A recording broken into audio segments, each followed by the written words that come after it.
தென்னிந்திய திரைப்பட பத்திரிகை தொடர்பாளர் சங்கத்தின் பதவி விழாவுக்கு வருகை தந்துள்ள மாண்புமிகு அமைச்சர் ராஜ்மோகன் அவர்களை நான் சொல்லும்போது அவருக்கும் சிரிப்பு இருக்கு, எனக்கு நான் இது போல தான் நம்ம சிஎம் பார்க்கும்போது சொன்னேன், சார் கனவு மாதிரியே இருக்குது சார் அப்படின்னு சொன்னேன். ஆனால் எனக்கு கூட கனவு மாதிரி தான் இருக்குது, என்ன நம்ப முடியலன்னு. அவர்கிட்ட தான் நான் ஆயிட்டேன்னு கீழே இருக்கிற யாருக்கும் நம்ப முடிய மாட்டேங்குது அப்படின்னாரு. உண்மையிலே இது ஒரு கனவு தான். இந்த நிகழ்ச்சிக்கு தலைமை தாங்கியுள்ள அமைச்சர் அவர்களுக்கும் பத்திரிகை தொடர்பாளர் உறுப்பினர் அனைவருக்கும் என்னுடைய வாழ்த்துக்கள். இங்கே வந்தவர் ஒரு புது ஃபார்முலா நான் கற்றுக்கிட்டேன். எலெக்ஷனை எப்படி நடத்தணும்னு கற்றுக்கிட்டேன். இருக்கிற மெம்பர் எல்லாரையும் மேடையை ஏற்றி இறக்கி விட்டுட்டா யாரும் ஏற்று வைக்க மாட்டாங்கிற உண்மையும் கற்றுக்கிட்டேன். அடுத்து அது ரொம்ப ஈஸியாக இருக்கும். உண்மையில் பத்திரிகை தொடர்பாளரை பொறுத்தவரைக்கும் நாங்கள் ஒரு நண்பர்கள் போல தான் பழகுவோம். டைமண்ட் பாபுலேருந்து, சிங்காரவேலேருந்து, மௌன உறவிலேருந்து, ரியாஸ்லேருந்து நிறைய பேர் 40 வருஷம் 50 வருஷம் ஆனால் கூட அவங்க பேரோட அவங்க நட்போடு இருக்கிற மாதிரி தான், ஒரு சகோதரர் மாதிரி தான் நாங்கள் உங்களோட பழகியிருக்கோம். அதனால் வந்தவொடனே யுவராஜ் கேட்டேன், யுவராஜ் எப்போ முடியும்னு. அண்ணா நீங்கள் வந்துட்டீங்க, வர்றது தான் உங்கள் கடமை, அனுப்புறது எங்களோட கடமை, எப்போ அனுப்பணுமோ அப்போ நீங்கள் போகலான்னாரு. நான் சொன்னேன், நீங்கள் 8 மணிக்கு ஆரம்பித்தாலும் இருக்கணும், 9 மணிக்கு ஆரம்பித்தாலும் இருக்கணும், இல்லைன்னா நான் பத்திரிகை இல்லாமல் போயிடுவோம்பான்னு சொன்னேன். அந்த வகையில் ஒரு நெருக்கமான உறவோடு இருக்கிற உங்கள் சங்கம் மிக சிறப்பான ஒரு நல்ல நிலை அடையணும். அதுபோல் நான் அமைச்சர் ராஜ்மோகனுக்கு ஒரு கடங்காரன், கடன் பெற்றுக்கோன்னு சொல்லுங்க, அது மாதிரி கடங்காரன். எங்களுக்கு தமிழ் கொஞ்சம் கடன் கொடுக்கணும். அந்த கடனை நீங்கள் கொடுத்தீங்கன்னா அவருக்கு கடனை கொடுத்துட்டு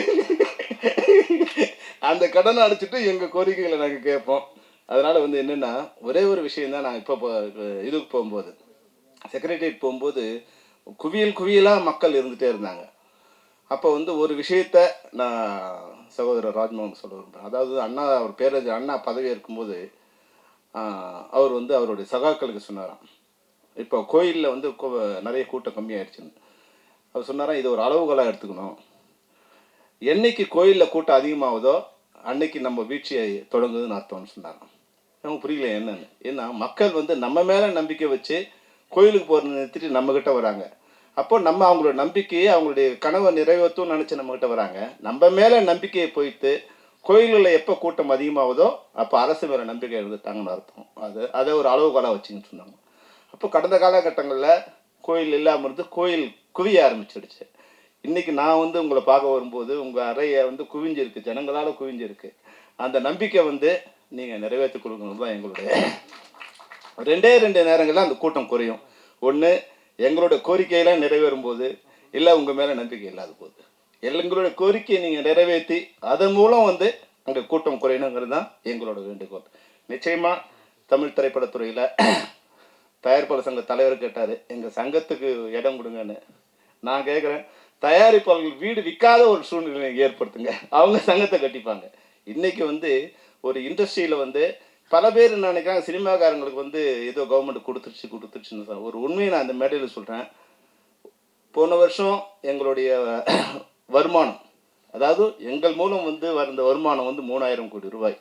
அந்த 3000 கோடி ரூபாய்க்கு நாங்கள் கட்டின ஜிஎஸ்டி 540 கோடி ரூபாய் நாங்கள் கட்டியிருக்கோம். நாங்கள் சும்மா உங்ககிட்ட கேட்கல, இந்த அரசாங்கக்கிட்ட சும்மா கேட்கல. ஆனால் இது வரைக்கும் அரசாங்கம் எதுவுமே பண்ணலை.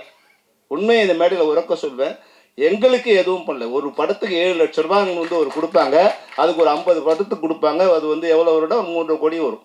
அதுபோல் ஒரு விருது நிகழ்ச்சி வரும், ஒரு 5 பவுனில் மாலை கொடு. இந்த ஜனங்க என்ன நினைக்கிறாங்க, சினிமாக்காரன் கொடுத்துட்டாங்க. சினிமாக்காரனுக்கு இந்த அரசாங்கம் எதுவுமே கொடுக்கல. ஒரு 100 ஏக்கர் இடம் எங்களுக்கு கொடுத்துருக்காங்க ஒரு 15 வருஷத்துக்கு முன்னாடி. அதில் வீடு கட்டுறதுக்கு முயற்சி நாங்கள் பண்ணிகிட்டே இருக்கோம். அதனால் ஒரு வருஷத்துக்கும் இன்றைக்கி நான் போன வருஷம் 540 கோடி கொடுத்தோன்னா இந்த வருஷம் 4000 கோடி இந்த ஆண்டு வருமானம். அப்போ அதை நீங்கள் கணக்கு போட்டுங்க. அப்போ நீங்கள் எங்களுக்கு பண்ண போகிற செலவு ஒரு 100 கோடியிலேருந்து 150 கோடி பண்ணிங்கன்னா அதுவே மிகப்பெரிய விஷயமா இருக்கும். இன்னொரு அளவுகோல் நீங்கள் எடுத்துக்கலாம்.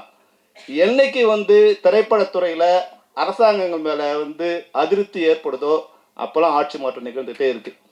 இதை நான் ஒரு இதுவாக சொல்லலை, நீங்கள் எப்போனாலும் பார்த்துங்க. எங்களால் வெளியே சொல்ல முடியாது, ஆனால் எங்கள் மனம் குமுறிட்டே இருக்கும்.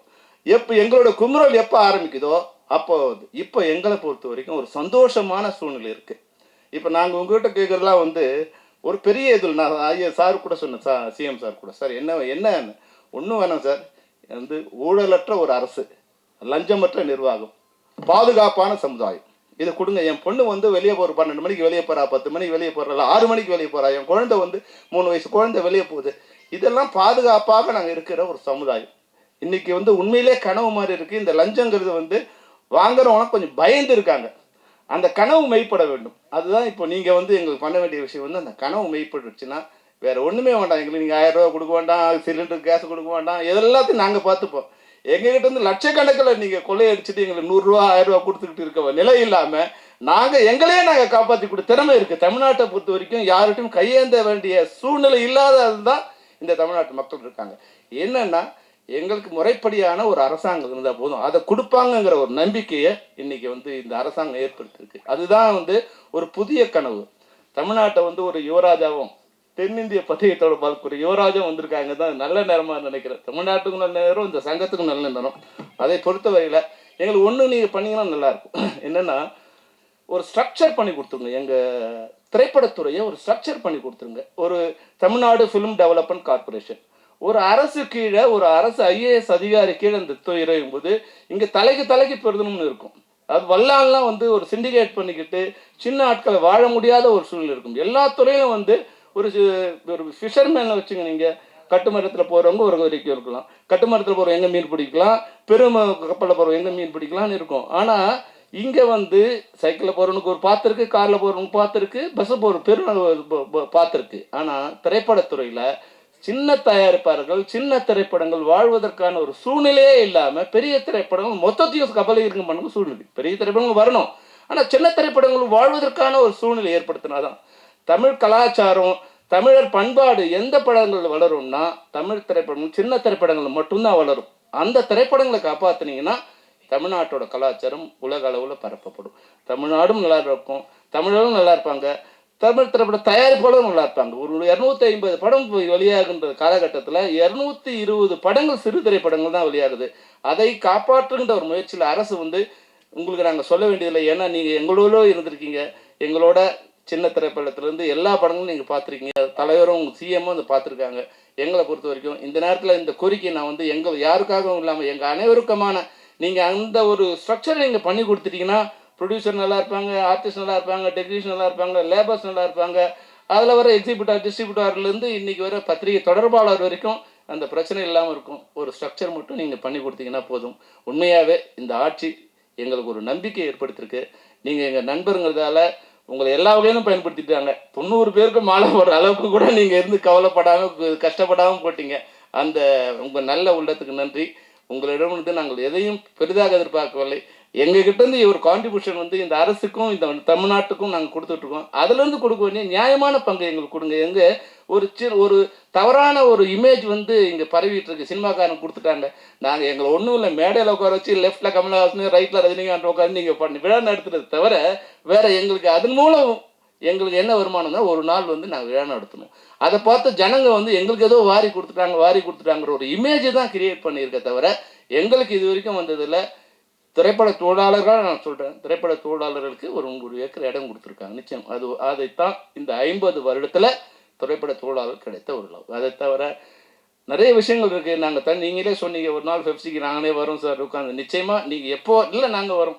ஏன்னா உங்கள் வேலை பொழுது பார்க்கும்போது எனக்கு பயமாக இருக்குது. எப்போ பார்த்தாலும் உங்களுக்கு எக்கச்சக்கமான ஒர்க் இருக்காது. பள்ளிக்கல்வித்துறைன்னா நான் இந்த ட்ரான்ஸ்ஃபர் நேரத்தில் சொல்ல முடியாது. உங்கள் வெளியே ஆரம்பித்து வெளிகேட்டு வரைக்கும் ஆள் இருக்காங்க. உங்களால் வந்து நிச்சயமாக வர முடியாது. நீங்கள் வரணும்னு நினைக்கிறீங்க, ஆனால் வர முடியாது. அதனால் வந்து ஒரு மணி நேரத்தை எங்களுக்காக நீங்கள் ஒதுக்கி கொடுத்தீங்கன்னா நாங்கள் வந்து எங்களுடைய ஒரு முன்னாடி சொன்னேன். இப்போ தம்பி இருக்கார் ஜெகதீசன் வந்து சொல்றீங்களா? ஏன்னா ஜெகதீஷ் இருக்கிற வரைக்கும் உண்மையில இல்லை. ஜெகதீஷ் வந்து மிகச்சிறந்த அறிவாளி. அந்த அறிவாளிக்கு தலைவனாக இருக்கிறோம். நீங்கள் மிகப்பெரிய அறிவாளியாக இருக்கணும். ஏன்னா அவனை கண்ட்ரோல் பண்ணுறதே கஷ்டம். ஜெகதீஷை கண்ட்ரோல் பண்ணுறதுக்கு ஒரு நீலவேணி குதிரையை ராஜா தேசிங்கால தான் கண்ட்ரோல் பண்ண முடியும். ஜெகதீஷனோட திறமையான அவனத்தை தான் கண்ட்ரோல் பண்ண முடியும். ஏன்னா அவனோட அறிவு அவர். ஆமாம், ஜெகதீசன் இயக்குனர், செயற்குழு உறுப்பினர், அதை விட வந்து இன்னையோட சிஎம்மோட 10 வருடத்துக்கு மேலாக தொடர்ந்து பயணித்தவர். அதனால எல்லாரை விட மிக நெருக்கமானவர் அவர் வந்து. அதனால அவரும் உங்ககிட்டையும் பழக்கமானவர், சிஎம்முக்கும் நெருக்கமானவர், தம்பி நீயும் வந்து உன்னால் முடிஞ்ச அளவுக்கு இப்போ உங்ககிட்ட நாங்கள் எங்களோட கோரிக்கை வைக்கிற இடத்துல இருக்குது மொத்த சினிமா துறையும் விட்டுருங்கிறாங்க.